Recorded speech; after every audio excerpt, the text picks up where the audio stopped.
चाचा काम पर जाते तो चाची को 1,000 रुपये दे जाते। अगली सुबह चाची लश्करे मारते हुए कमरे से बाहर निकलती। चाची के चेहरे पर नजर मारती तो चाची शर्मा जाती और मैं भी समझ जाती और नजरें झुका लेती।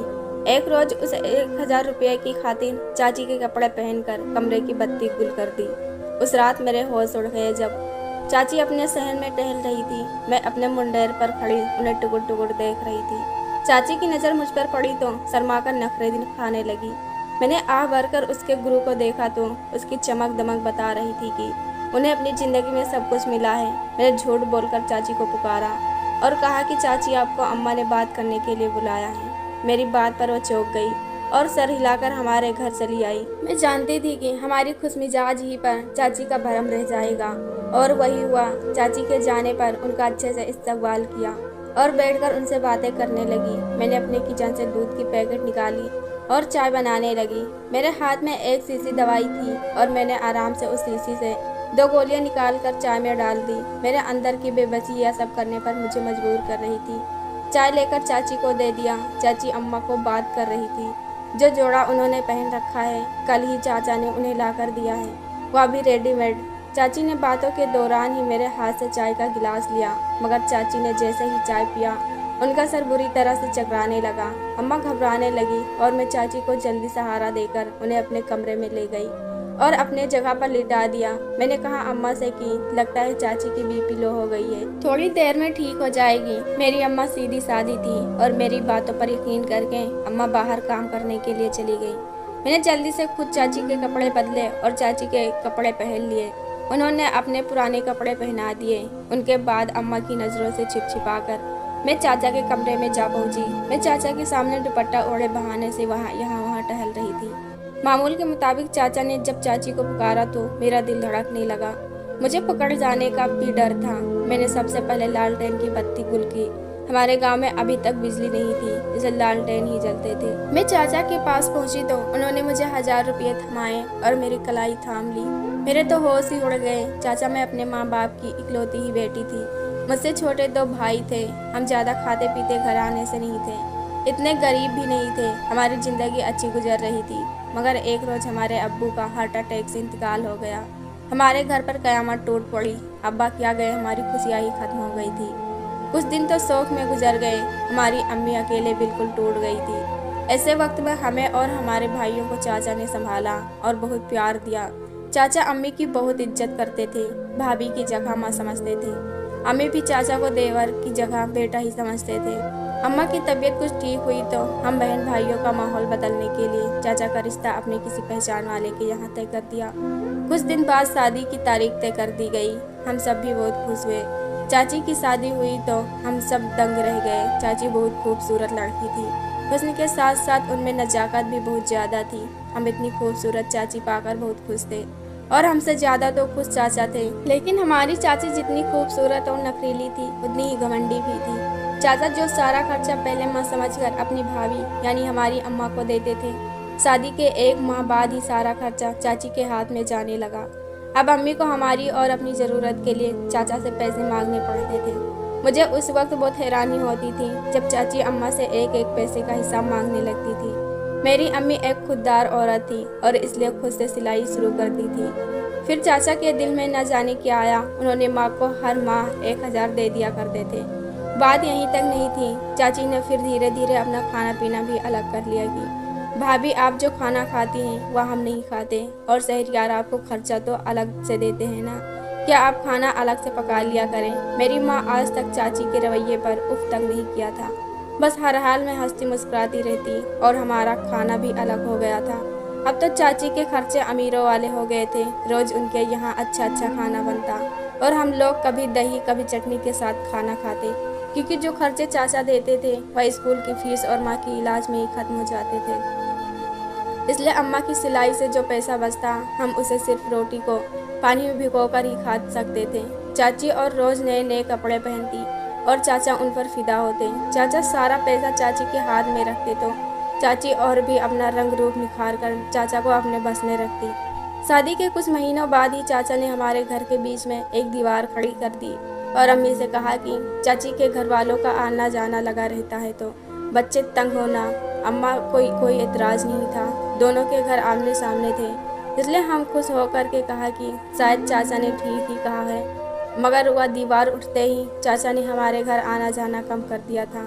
हम अक्सर इंतज़ार करते रह जाते और चाचा चाची अपने घर में हंसते खिलखिलाते रहते थे।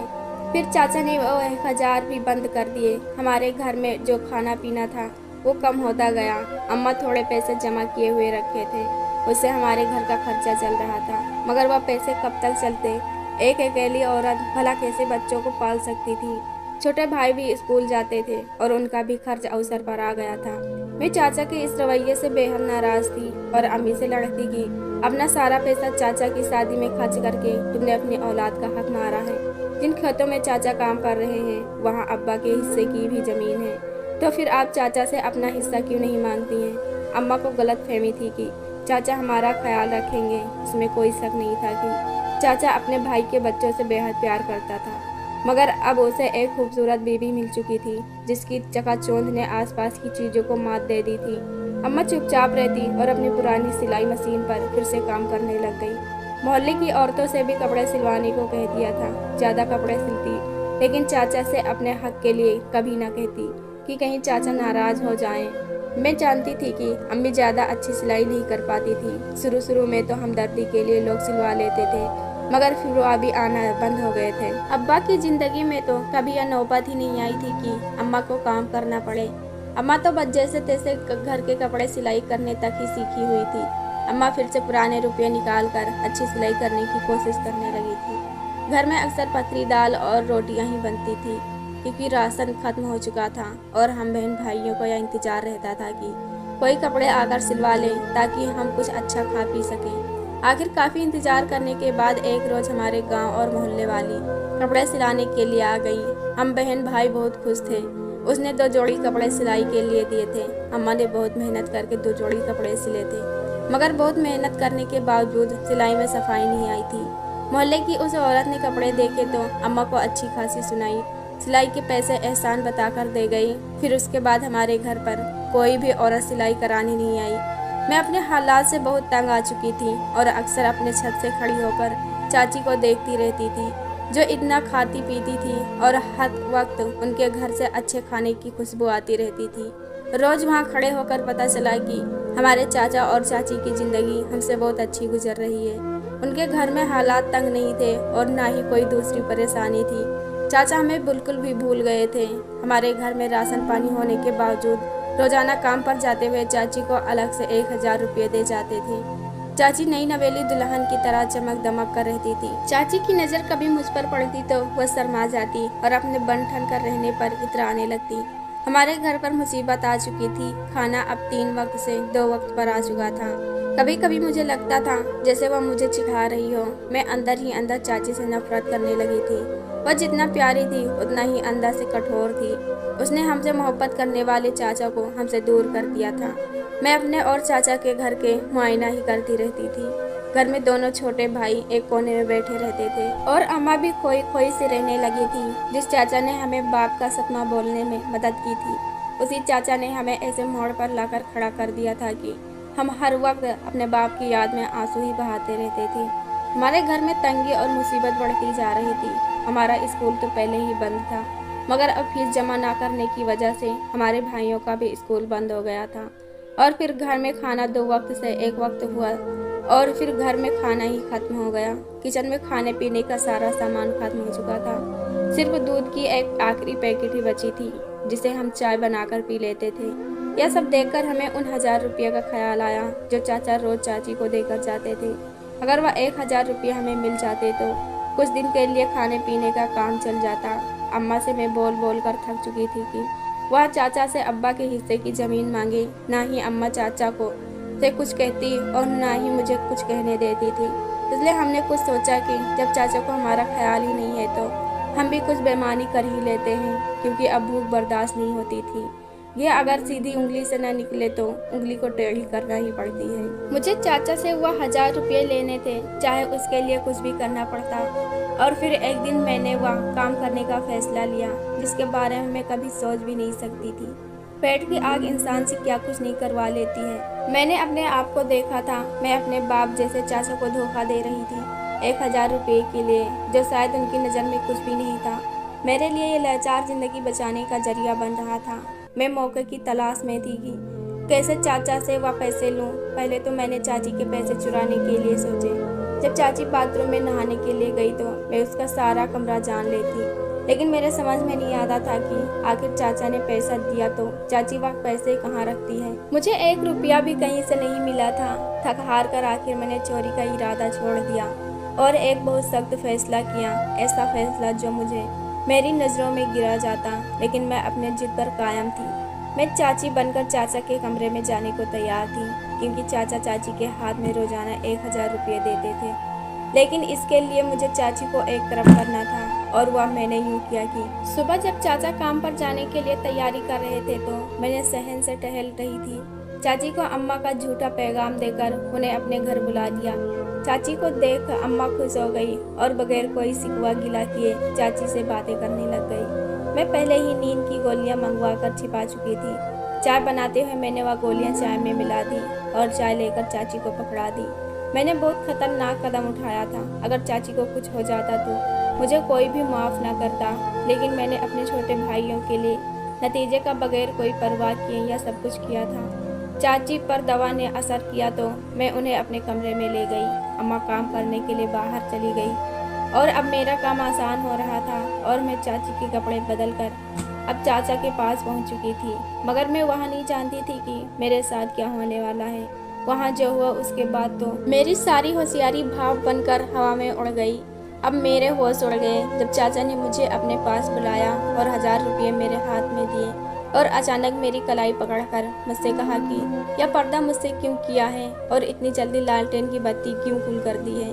अभी तो मुझे खाना भी खाना है। ये कहकर चाचा ने तुरंत मेरा हाथ छोड़ा और लालटेन जलाई। लेकिन जैसे ही मेरी तरफ देखा तो चाचा बुरी तरह से घबरा गए।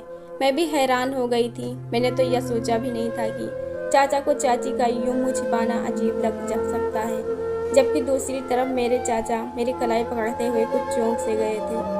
मैं हाइट में चाची के बराबर जरूर थी, लेकिन मैं चाची से पतली और सांवली थी। यह फर्क बहुत था और इसे चाचा ने भी महसूस कर लिया था। वो मेरा दुपट्टा चेहरे से हटाए और मुझे देखकर हैरान हो गए थे। मैं डर के मारे कांप रही थी। चाचा ने गुस्से से मेरी कलाई छोड़ी और पूछा, मैं यहाँ चाची के लिबास में क्या कर रही हूँ और चाची कहाँ है। चाचा मेरी हरकत पर बुरी तरह से भड़क उठे थे और मेरी बेशर्मी पर मुझे डांटने लगे थे और मैंने रोते हुए कहा कि मुझे ऐसा करने पर आपने मजबूर किया है। आपको एहसास ही नहीं है कि हमारे घर पर 2 दिन से चूल्हा नहीं जला है और हम भूखे पेट मर रहे हैं, और आप यहाँ रोजाना अपनी बीवी को 1000 रुपये पकड़ा कर चले जाते हैं और हमें खुद से इतना दूर कर दिया है कि हम भूख से मर रहे हैं, मगर हम पैसे मांगने की भी हिम्मत नहीं रखते। चाचा मेरी बात सुनकर खामोश रह गए। उन्हें शर्मिंदगी हुई और मुझे अपने साथ लाकर अम्मा से माफ़ी मांगी। उसी दिन के बाद से चाचा ने हमारे बीच के उठी दीवार को गिरा दिया और फिर से हमारा खाना पीना एक साथ होने लगा।